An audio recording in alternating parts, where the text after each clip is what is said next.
चौथा अध्याय।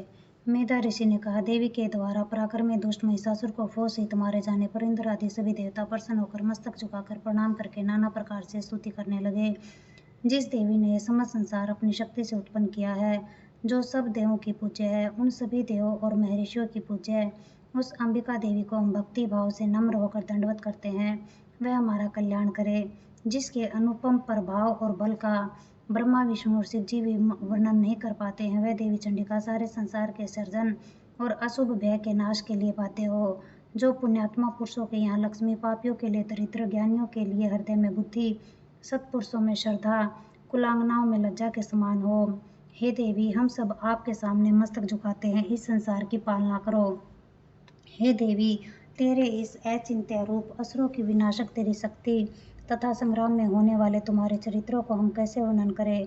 त्रिगुण स्वरूप होने पर भी सारे संसार का कारण हो तथा देवों से मुक्त होने के कारण ब्रह्मा विष्णु भी आदि तुम्हें नहीं जान पाते। तुम सब का आश्रय हो, सारा जगत तुम्हारा अंश मात्र है। तुम विकार रहित और अनादिशील और परम प्रकृति हो। हे देवी, तुम स्वाहा और सुधा हो। यज्ञ कर्मों में तुम्हारा नाम स्वाहा उच्चारण करने से देवता और पितृ कर्म में तुम्हारा नाम स्वधा उच्चारण करने से पितृ तृप्त होते हैं। हे भगवती देवी, तुम मुक्ति का कारण और अचिंत्य ब्रह्म ज्ञान रूप महावर्ता हो। राग द्वेष आदि रोगों से रहित तत्ववेता इंद्रजय तथा मोक्ष की इच्छा करने वाले मुनि तुम्हारा स्मरण करते हैं, इसलिए आप सर्वोपरि है। तुम शब्द रूप होकर पवित्र ऋग्वेद और यजुर्वेद की तथा ओमकार युक्त रमणीय पदों के पाठ करने वाले सामवेद की आश्रय हो। तुम देवी वेद त्रयी और भगवती हो। पापियों के दुख कलेश और संसार की विपत्तियों को दूर करने वाली हो। हे देवी, तुम संपूर्ण शास्त्रों के तत्व को जानने के कारण मेधा बुद्धि और दुर्गम संसार सागर से पार होने के लिए ज्ञान रूपी असंग नौका होने से दुर्गा हो। कैटभ को मारने वाले विष्णु भगवान के हृदय में वास करने वाली लक्ष्मी तथा शिव के वाम भाग में विराजने वाली गौरी हो। तुम्हारे मंद मंद मुस्कुराते हुए पूर्णिमा के चंद्रमा के समान निर्मल तथा सोने के समान कांतिमान मुख को देखकर महिषासुर ने क्रोध से प्रहार किया, यह कितना आश्चर्य है। हे देवी, कुटिल बाहों से भयानक तथा क्रुद्ध उदय काल के चंद्रमा के समान छवि युक्त मुख को देखकर महिषासुर ने तत्क्षण प्राणों का त्याग नहीं किया। इसमें कितना आश्चर्य है, क्योंकि कुपित यमराज को देखकर कौन जी सकता है। हे देवी, आप प्रसन्न हो। आप संसार के लिए हितकारिणी है, परंतु कुपित होकर शीघ्र ही दुष्टों को नष्ट कर देती हो। आपने महिषासुर के महान बल को शीघ्र ही नष्ट कर दिया। इसी से हमने अब आपके स्वभाव को जाना।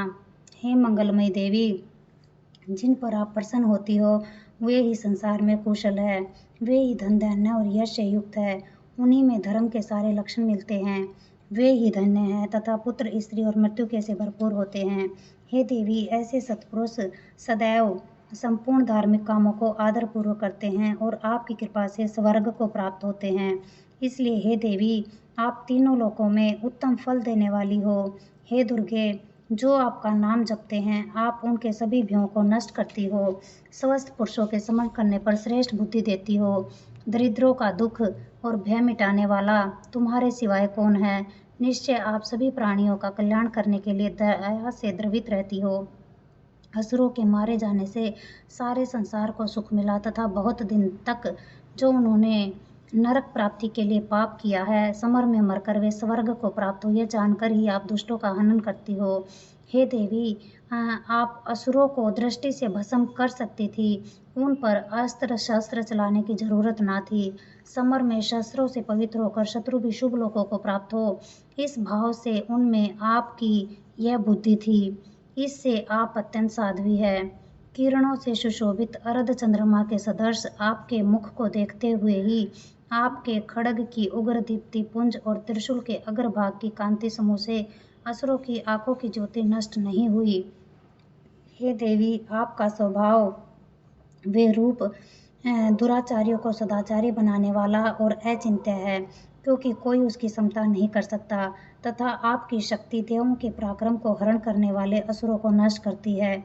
इसी प्रकार आपकी कृपा शत्रुओं पर भी प्रकट होती है। हे वरदात्री, तीनों लोकों में से किसके साथ आपके इस पराक्रम की तुलना की जाए। आपका रूप भी परम मनोहर है, परंतु शत्रुओं के लिए भयदायक है। हमेशा दया परंतु समर में निष्ठुरता आपके मन में देखी। समर में शत्रु नाश के द्वारा सारी त्रिलोकी आपने बचाई तथा शत्रुओं को मारकर स्वर्ग पहुंचाया और असुर जन्म से हमारा भय दूर किया। आपको नमस्कार है। हे चंडिके, शूल, खड्ग, घंटा, शबद और धनुष की टंकार से हमारी रक्षा करो। हे अंबिके, पूर्व और पश्चिम, उत्तर तथा दक्षिण चारों दिशाओं में अपने त्रिशूल को घुमाकर हमारी रक्षा करो। आपके जो सौम्य और अनंत घोर रूप तीनों लोकों में विचरते रहते हैं, उनसे हमारी और सारे संसार की रक्षा करो। हे अंबिके देवी, खड्ग, शूल और गदा आदि जितने भी अस्त्र आपके हाथ में हैं, उनके द्वारा सब तरफ से हमारी रक्षा करो। मेधा ऋषि बोले, तब देवों ने जगत के धारण करने वाली देवी का नंदनवन के पुष्पों तथा गंध चंदन द्वारा पूजन और सत्वन किया। सारे देवताओं ने भक्ति पूर्वक धूप से अर्चना की। तब प्रसन्न मुख से देवी बोली, हे देवताओं, अपना इच्छित वर मुझसे मांगो। देव बोले, हे भगवती, आपने सब कुछ किया, कुछ भी करना शेष नहीं रहा, क्योंकि आपने हमारे दुश्मन महिषासुर को मारा। फिर भी हे महेश्वरी, यदि आप वर देना चाहती हो तो कृपा करके जब भी हम आपका स्मरण करें, तब आप हमारे समस्त कष्टों को दूर करें। और जो मनुष्य इन सतों से आपकी स्तुति करे, उसके धन की वृद्धि, ऐश्वर्य, धन तथा स्त्री और संपदा की सदा वृद्धि हो। और अंबिके, हम पर सदैव प्रसन्न रहो। ऋषि जी बोले कि अपने और संसार के लिए देवों ने जब इस तरह देवी को खुश किया, तो हे राजन, वह भद्रकाली ऐसा ही होगा कहकर अंतर्ध्यान हो गई। हे नरप, जिस तरह संसार की हितैषिणी देवी देव शरीर से पहले और शुंभ निशुंभ के वध के लिए देवों का उपकार करने वाली पैदा हुई, वह भी वृतांत सुनो। मैं तुमसे कहता हूँ। इति श्री मार्कंडेय के देवी महात्म्य में शुक्रादि स्तुति नामक चौथा अध्याय समाप्त।